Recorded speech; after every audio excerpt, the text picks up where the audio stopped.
हं. तर तुम्ही असं म्हणलं की जे तुमचं बागेचं प्रॉपर जे सुरुवातीचं नियोजन आहे ते बाबांनीच केलं आणि मग तुम्ही आयटी सेक्टरमध्ये काम करता, तर हो. तुम्ही प्रॉपर शेती या क्षेत्रात म्हणजे याचं कारण किंवा केव्हापासून आले बा आणि कारण सुद्धा सांगा. बरं.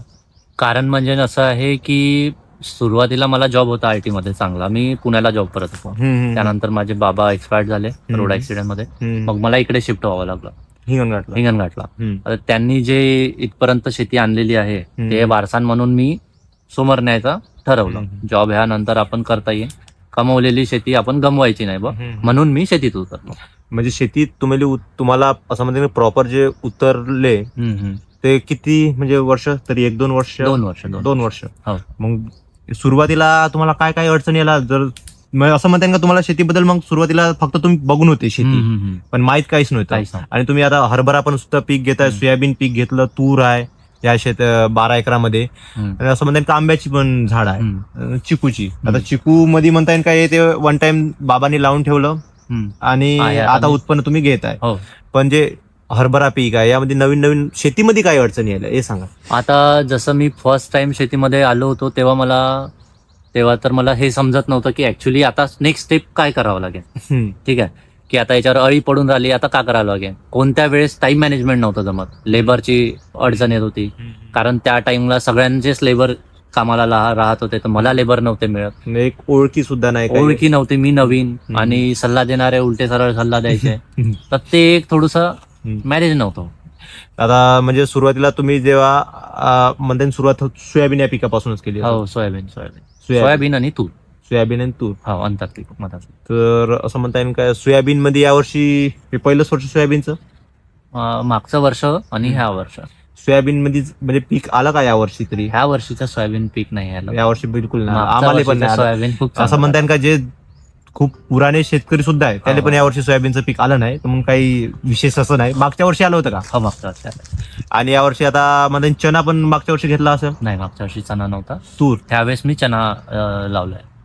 चना लावलाय आणि चना पण आम्ही बघितलाय. चना पण असा काही म्हणजे खूप असं वाटत नाही का नवीन शेतकरी आहे. चना पण प्रॉपरच आहे. हो.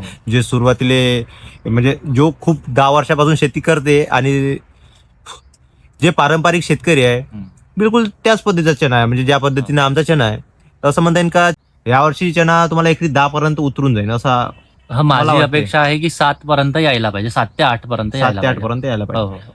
तूर पण खूप छान आहे. तर तुरीचं का वाटते तुम्हाला? तुरीबद्दल सांगा. तुरी म्हणजे मी बघितलं तुम्ही पाणी दिलं, हो.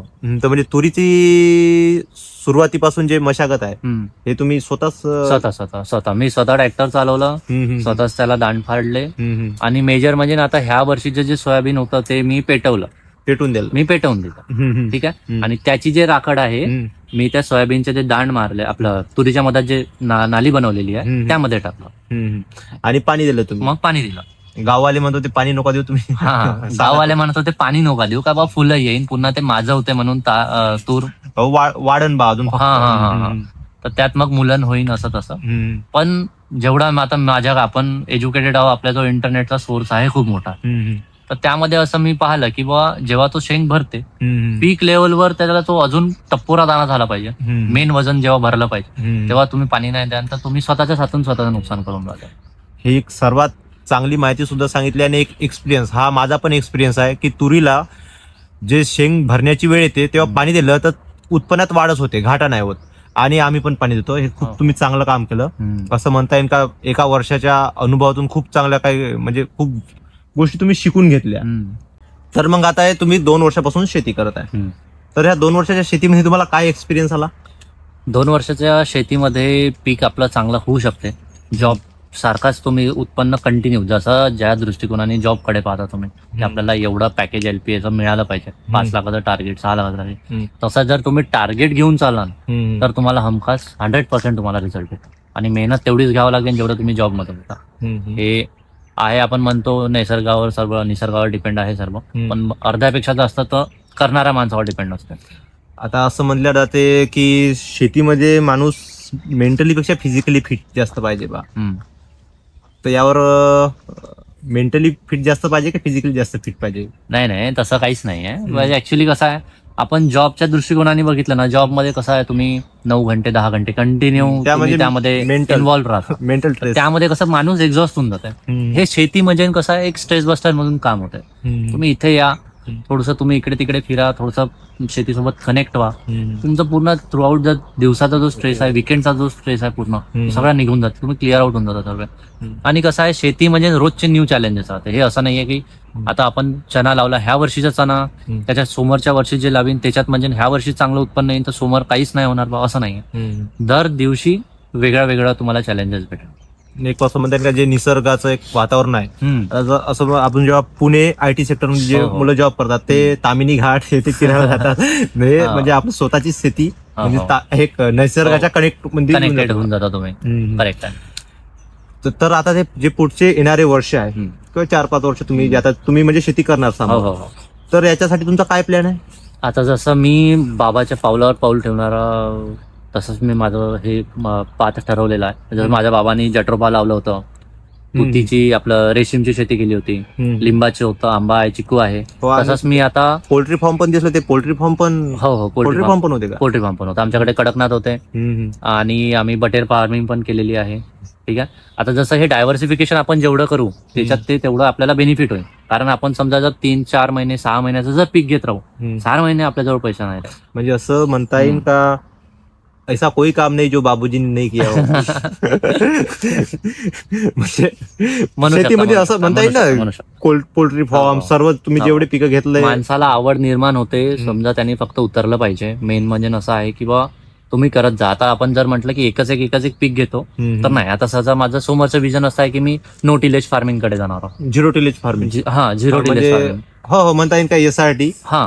कारण आता कसं आहे, मेन म्हणजे आपल्याला ट्रॅक्टरचा खर्च, लेबरचा खर्च, औषधीचा खर्च, ठीक आहे, आणि त्याच्यात जे उत्पादन निघते ते तो रेशो मॅच नाही करत. जेवढा आपण खर्च लावून राहिलो जेवढं उत्पादन येऊन राहिलं तो मॅचच नाही करत.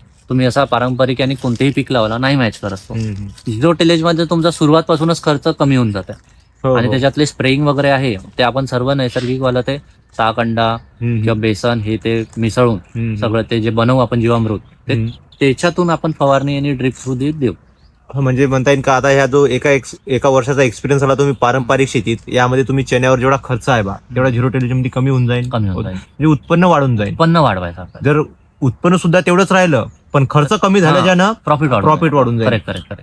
म्हणजे आता तुमचं समोर जे म्हणता येईल विजन का ते झिरो टिलेजचं आहे, झिरो टिलेज फार्मिंग करणार. बिलकुल.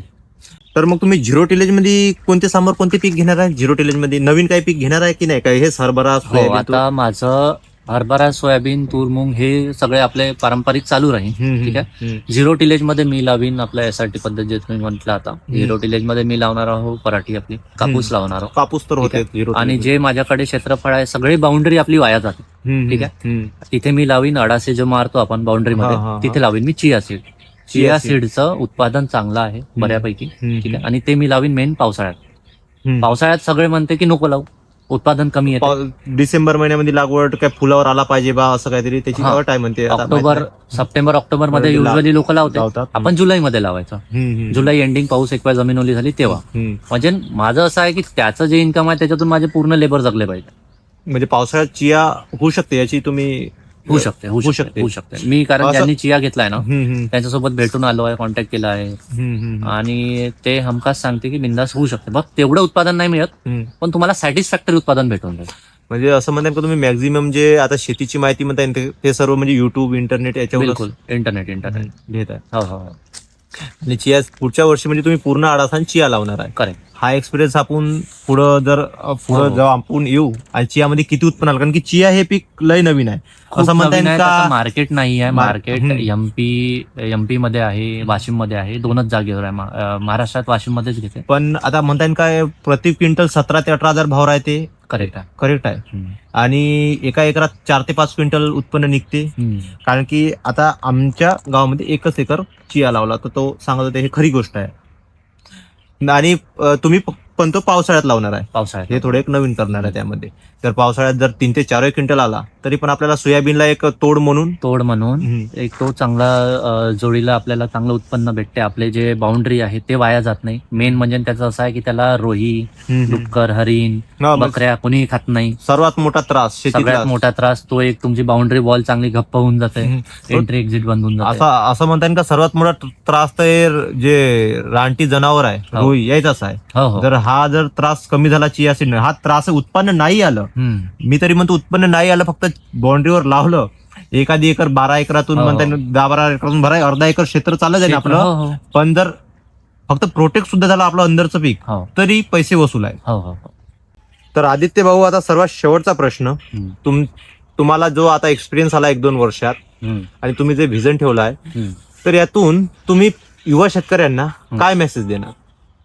शेती जेवढी आपण सोशल मीडियावर पाहतो तेवढी इझी नाही आहे. ठीक आहे, जेवढी अट्रॅक्टिव्ह त्यामध्ये दिसते तेवढी नाही आहे. मेहनत भरपूर आहे, बस मेहनत करणारा रेडी पाहिजे. आणि जसं मी जॉब प्लस शेती हे दोन्ही हँडल करतो, तर त्याला आवड असेल नेमकीच तर त्याने बिलकुल करावं. म्हणजे प्रॉफिट आहे, उत्पन्न आहे, सर्वच आहे. हो, बस मेहनत करणारा तयार पाहिजे, मेहनत आणि त्याला आवड पाहिजे शेतीची. आणि त्या आवड हळूहळू निर्माण होते.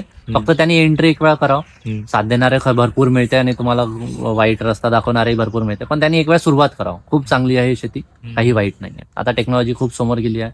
तुम्ही एज्युकेटेड आहे, तुम्ही जॉब करताय, तुमच्याकडे इंटरनेटचा सोर्स आहे, माहिती भेटायसाठी खूप सारे आहे, तर तुम्ही बिंदास हे करू शकता, काही अडचण नाही. आणि असं म्हणता येईल का सर्वात आता शेतीला गरज ज्या गोष्टीची आहे ती म्हणजे एक शिकलेले जे नवीन नवीन मुलं आहे ते शेतीत येण्याची गरज आहे. करेक्ट. कारण की ज्यामध्ये असं म्हणता येईल का शेतीमध्ये रिव्हॉल्युशन करायसाठी नाही काय, शेतकरी आता म्हणता येईल जे आपले वडील आहे ते असं म्हणता येईल का त्यांना नोकरी नाही लागली म्हणून ते शेती केली त्यांनी.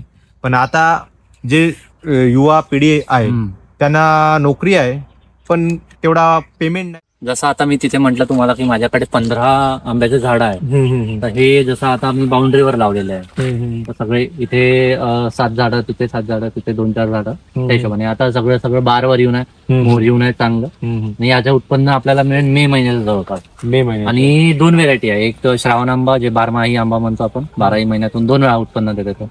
तर तो एक मस्त हे आहे. कारण पावसाळा जसा मधात येते तेव्हा आपल्याला त्याचं उत्पन्न भेटते. म्हणजे तो 12माही. हो, 12माही श्रावण आंबा म्हणते कोणी त्याला. मी ऑनलाईनच विकता का याला? याची डिमांड आहे की जसं लोणच्यासाठी जे आमच्या घरूनच चालले जाते हे ऑनलाईन आम्ही टाकून देतो. 15 झाडं म्हणता जास्त उत्पन्न येतं, म्हणजे भरपूर येते.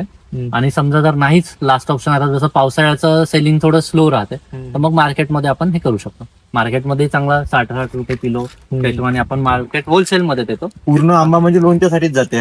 लोणचं जाते, याला जर पिकवून आपण जर खातो म्हटलं तर तसाही जाते. याची टेस्ट मार्केट मध्ये जे मिळते आपल्याला त्याचा कम्पॅरिझन नाही. आता म्हणता येईल जो पेवन रसाचा आंबा आहे ते तेवढ्या साईजचा आंबा, थोडा छोटा बट चवेला एक आंबा. म्हणजे असं म्हणता येईल का आपण खाण्यासाठी एक नंबर. बिलकुल परफेक्ट.